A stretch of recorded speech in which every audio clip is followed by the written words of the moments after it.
To be a teacher, you must know something, isn't it? To be a guru, you need not know anything. It's just that you don't know anything, but you got eyes to see. Whatever you want, you can look and speak.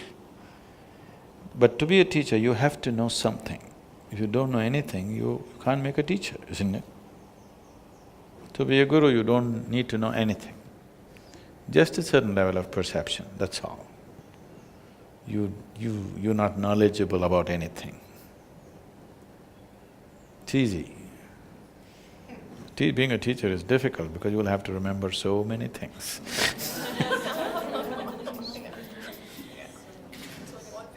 Huh? Should we become gurus instead? I'm sorry?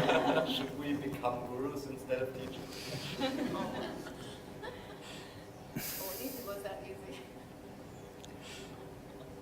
The thing is, you never try to become a guru.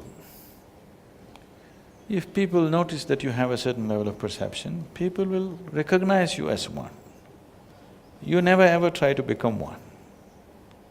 I've done everything to shake off the guru thing, but you cannot because people will one way or the other recognize it, wherever you may be. Whether you're in India or otherwise, they may not call you, use the word guru, but nowhere in the world, if you found a human being whose perception is beyond yours, could you ignore him? People naturally gathered around them. Maybe they didn't use the word guru, they used something else. But always it happened, isn't it? Whichever part of the world. It is just that in other parts of the world, individual people popped up by themselves without a systemic support. In India, people popped up because there's a systemic support, more popped up. In other places, there is no systemic support, so out of their own thing, people popped up. When they popped up, they got chopped down usually because there's no systemic support to recognize them. But nobody went unrecognized. I'm sure they gathered a few people and somebody else came and battered them down, isn't it? So, it doesn't matter which part of the world it is. If people notice a certain dimension of perception, naturally he will be recognized as the one who perceives. Usually, in India, we identify people as saints, sages and seers. Saints means they have attained to a certain level of pleasantness. They can bless people. In their presence, everybody feels pleasant, some well-being happens. But they don't teach anything, they only bless. Sages means they have some grasp.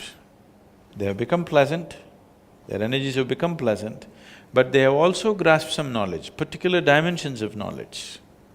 A sage may be good with astronomy or astrology or with some other dimension. All the Indian mathematics has come from sages, not from university academics. It is sages who came up with mathematics and music. You heard of this?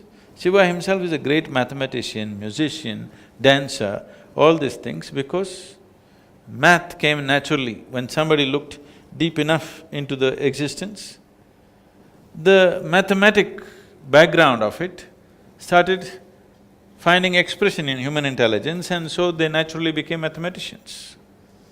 You must read the story of people like Ramanujam and others there. They are brilliant mathematicians without any academic support because a certain level of observation, which is a sage. A seer means one who sees. See, it's a very appropriate expression, one who sees life just the way it is. Does it mean others don't see? Yes, others don't see. For others, their sense organs are interpreting. See, right now, your sense perception is interpreting this is day, night is going to come after this many hours. You ask the creatures in the forest, their senses are interpreting this is night, day will come after a few hours right now. So, it is the interpretation of the senses that you know, you are not seeing. A seer means he is seeing it the way it is. So usually or always, a saint will never claim to be a guru. leave what's happening today in modern society. I'm saying in the tradition, a saint never claimed to be a guru. He was only a saint. He knows that his thing is he's become like a flower. He can bless. His fragrance will impact people. That's all he is. A sage is somebody who's always trying to explore a certain dimension of life. He can teach, he can do things. A seer is somebody who simply sees. He can do whatever, any of these things he can do, or he may choose not to do anything. It's up to him what he chooses to do. He will do what is needed in the society at that time, or if he's not bothered, he will leave it and just sit. But he sees. So a guru must see, otherwise he cannot be a guru. He must be able to see. See does not mean, can you tell me what's my future? Your future is hopeless, if you're asking that question.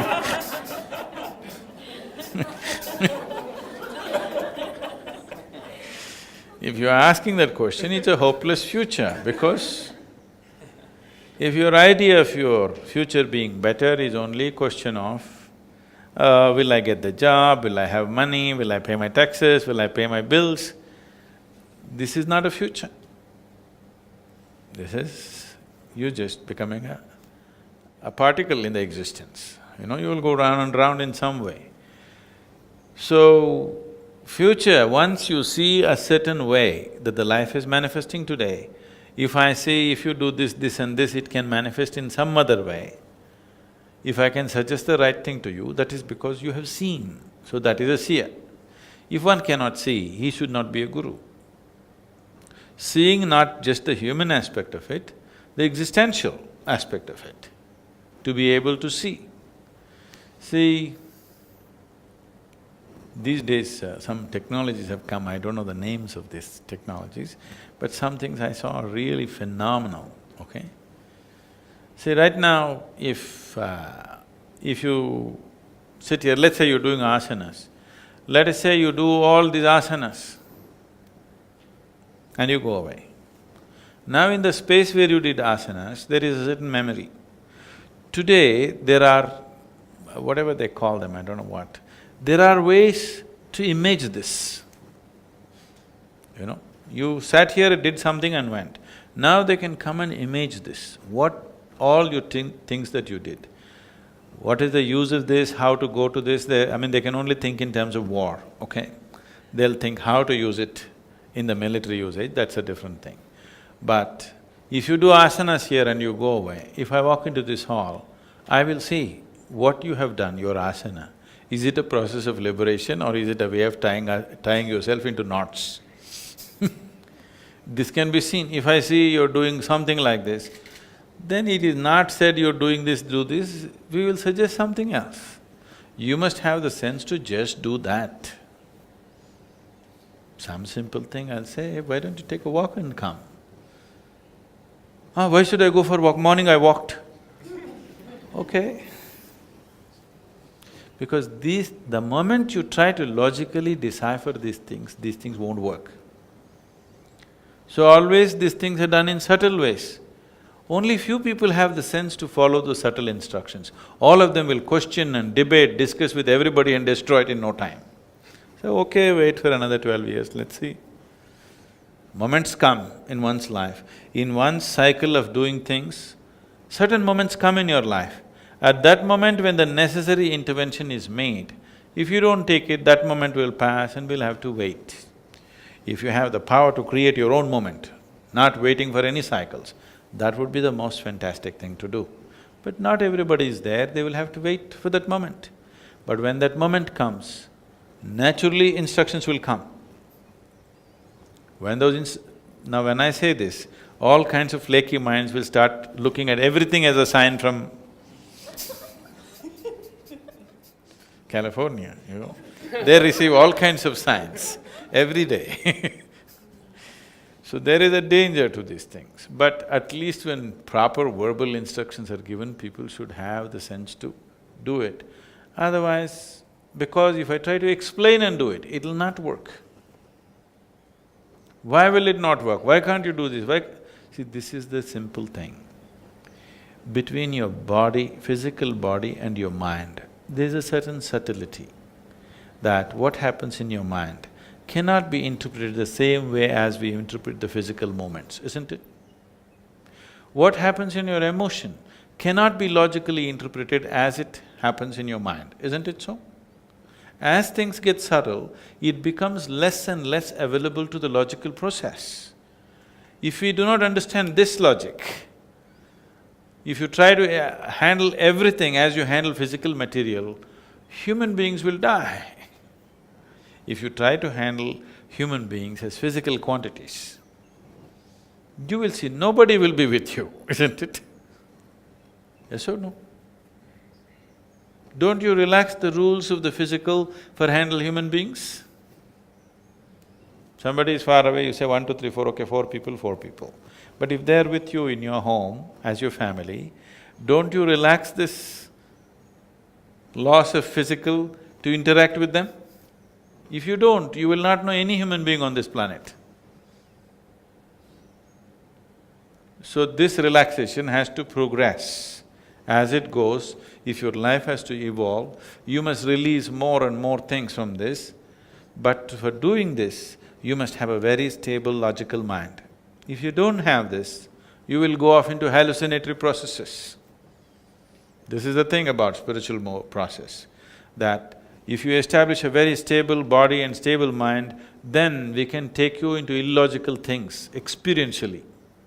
If you do not establish this, if we take you into one illogical experience, after that your imagination will run in such a way, you are doing hallucination and thinking it's real. Hallucination can be more powerful than the real. Actually it is, because it's exaggerated. See, people love people that they have not seen more than people they have seen. They go to a cinema. Whatever this Rajinikanth or this Tom Cruise or Amitabh Bachchan is a much bigger guy and people love him more than the people who are sitting next to them. Because it's all exaggerated, isn't it? Because it's so exaggerated, the man is so big, he speaks so loud and everything that he does is big. The people who are sitting next to you, they can't look that big, they can't sound so big, they can't do anything so big. So, hallucination is an exaggerated reality. Because of that, it can become a more powerful thing than reality. But once you fly into the hallucinatory state, you're risking madness. You're risking the basic stability of your mind. If you go too far, you may not be able to come back. If you can sit here and dream something funny for 2 minutes and come back, it's nice. But you started dreaming and you don't know where to stop, then it's lost, isn't it? So establishing a very stable body and mind is an important part. If we want to explore mystical aspects, we should know what's imagination, what is not. It needs a very, very focused, stable thing. Right now, this simple thing that you're doing, that consciously like this we go and create another visual impression of something following you, this needs enormous mental work. Do you understand what I'm saying? Just to make sure your breathing is just slightly deeper than normal, it needs a lot of mental work. If you keep on using your mind like this, mind becomes very stable ground. It's not an imaginary, fanciful situation, it's a solid foundation by itself. The whole system of tantra is like this, that you recreate. If you take this rose petal, I think we told you about this, isn't it? Just take this rose petal, observe this in as much detail as possible, recreate in your mind. If you want, you can make the rose petal fall down from the sky. That much detail you have seen, every millimeter of it, every micromillimeter of it, you observed and now you create. See, right now somebody's painting, okay? How is it? Because somewhere in their mind, the image of that leaf or flower or whatever else is perfect, isn't it? So mind is capable of this. If you take in impressions like this and find expression to this, slowly you exercise this mind like this, now this becomes a very stable and powerful instrument. Now you do yoga, you're not flying away, you're only stabilizing it, stabilizing it, stabilizing it.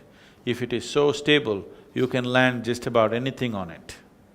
If it's not that stable, then if something bigger comes to you, people break or fall back. Lot of people go back whenever big experiences happen, lot of people. If something big happens to them, they will get frightened about it, they will get defensive about it, they will go backwards.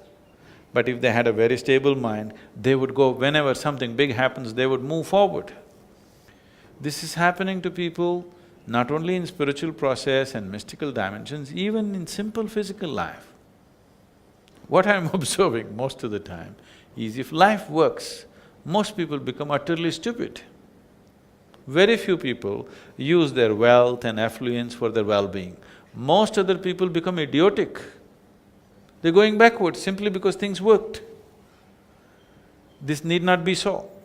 If things work, you must move forward, isn't it? But this is what will happen. If our system is not ready and things move forward, either materially or psychologically or spiritually, whichever way, if we are not ready and something moved forward, we have gone backwards. This will naturally happen. Even spiritual experiences will set people backwards simply because the necessary preparation and sadhana is not there. That's why it's always controlled. Whenever we are causing any grand spiritual experiences, either in bhavaspandana or samyama, it is seriously controlled. Controlled means it's more controlled than a prison. Yes, it has to be that way.